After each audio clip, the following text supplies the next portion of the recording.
Hello, brave souls. Welcome back to our channel. Chronic invalidation in toxic families occurs when family members frequently dismiss or insult each other's feelings and thoughts, leading to feelings of unworthiness. This harmful pattern can be passed down through generations, as people who grow up with it may unintentionally do the same to their children.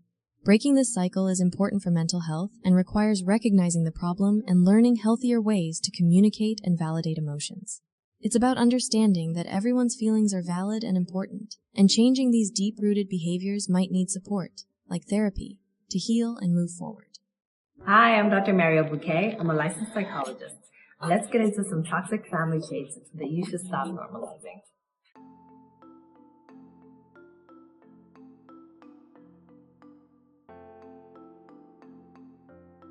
Toxic families have patterns of chronic invalidation, meaning that several family members or a family member that is scapegoated to have the experience of chronically being put down or their experiences being minimized in some way. And what this can do to a person, or what it can do globally to the family unit, is that people can start feeling like the invalidation that they experience is something that they should inherently believe, consciously or unconsciously. And it starts becoming a part of an internalized message in which the person believes that they are not worthy because the experiences that they had were not validated. They weren't deemed worthy enough to listen to affirm. And so all of that starts becoming a part of the internalized messages that a person then lives their life with and can possibly even carry on into the next generation if they don't actually become aware of the fact that the toxicity was embodied in their family unit by way of chronic invalidation that was then passed on to them, and that they can very well also chronically invalidate themselves and others.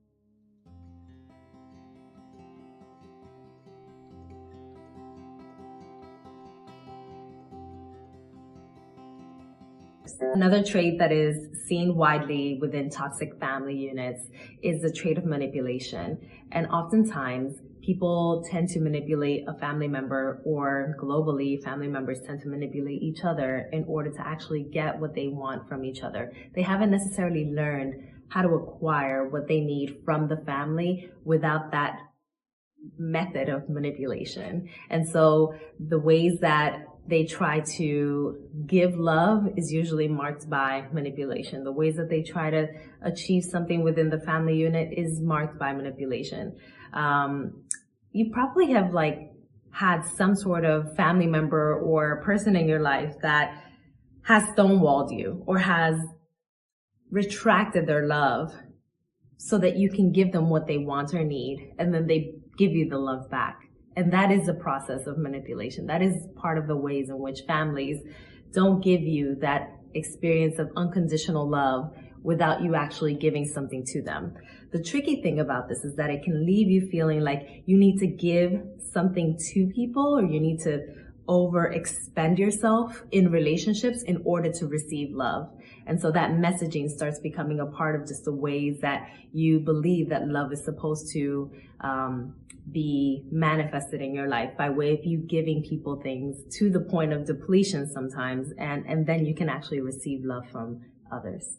Toxic families often maintain secrets as a way to keep things seemingly stable and avoid bringing shame upon themselves. These secrets serve to preserve harmful patterns of behavior within the family, as revealing them could lead to upheaval and confrontations. When someone threatens to expose these secrets or deviates from the family's unwritten rule of keeping them, it can cause significant turmoil and conflict within the family structure. Essentially, these secrets act as a double-edged sword. They're kept to avoid immediate pain, but in doing so, they reinforce a cycle of toxicity that prevents healthy growth and communication within the family. Some family members may have you experiencing chronic guilt, especially when you try to adhere to some sort of independence in your life, or you try to navigate away from the family unit in whatever way, whether you're getting your own place, or you're going off to college, or you're deciding to elicit some type of boundaries within the family unit. They suck you back in through the experience of guilt tripping you, and elicit this experience of, and if the guilt is powerful enough, meaning that you've been already socialized enough within the family unit to really give into the guilt, then it's likely that you're going to be doing it even in your adult life. And usually when these kinds of codependent patterns in which you are sucked into a family unit and a cycle in which you have to oversupply and supply people's needs and feel depleted as a result of it, then it leaves you with the experience of also modeling that forward and feeling as though in relationships you have to embody this codependent pattern. There are a lot of secrets that are typically maintained within these family units, and it leads you to understand that sometimes the family understands that the way that they operate is in some ways toxic or will be shunned by the general public. And so it makes more sense to simply keep the secrets within the family unit and not be ashamed for what is happening within. Also, if a secret around whatever's happening in the family, be it abuse, any kind of aggression, or if it's that the family has something else that they don't want to divulge to the general public, it maintains the status quo. And toxic families are very, very much aligned with maintaining the status quo and not disrupting the ways that things have been for the entirety of the time that the family has been together, or even for generations. Toxic families often display a negative and pessimistic view of the world, which can create a sense of helplessness and hopelessness among family members. This negativity can also lead to a suppression of different opinions, making the family environment rigid and less open to change or dialogue. This environment makes it difficult for individuals to feel supported or to grow positively within the family.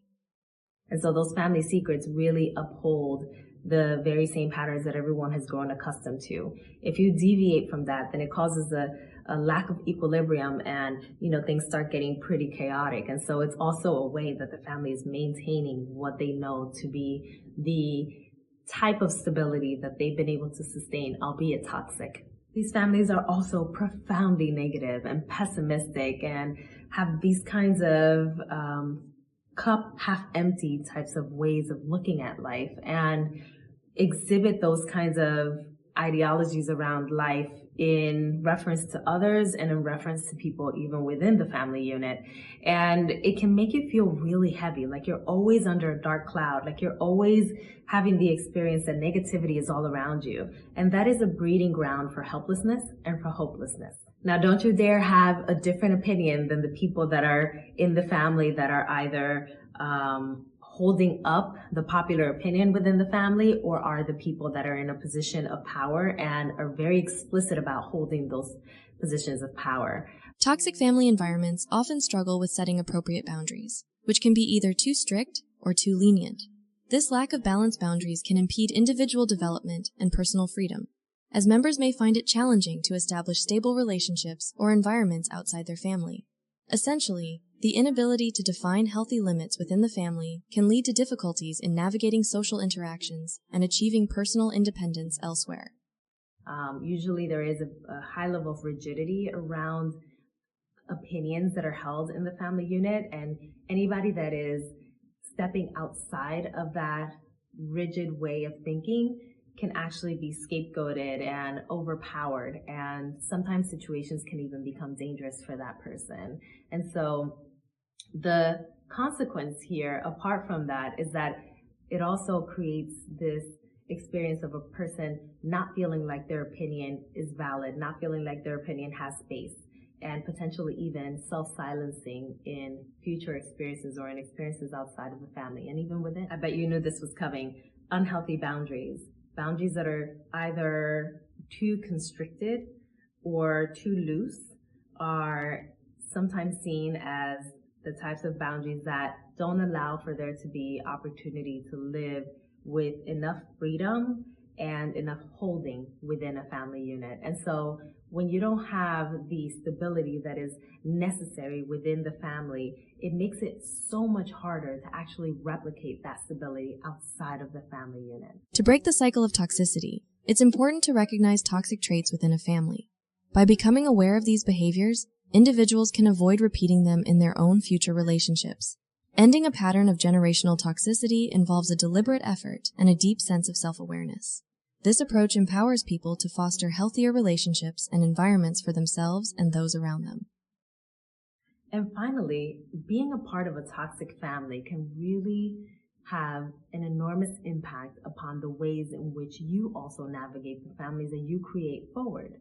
And that means that the same behaviors that were modeled to you were behaviors that were likely internalized in some way or another, that you then have to become so supremely aware of, so that those toxic traits aren't the ones that you're bringing into your experiences with your own partners, with your own children, and with people even outside of your family units, because those same patterns can be replicated in the workplace, in friendships, and in so many other social situations. And so it's incredibly important to be attuned to the ways that toxic family traits show up, how they show up in you specifically, and how you're modeling those forward so that you can stop the cycle and stop the generational toxicity.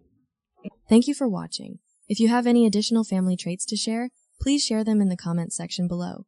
Don't forget to like and subscribe for more insightful content like this. Take care, and see you on our next video.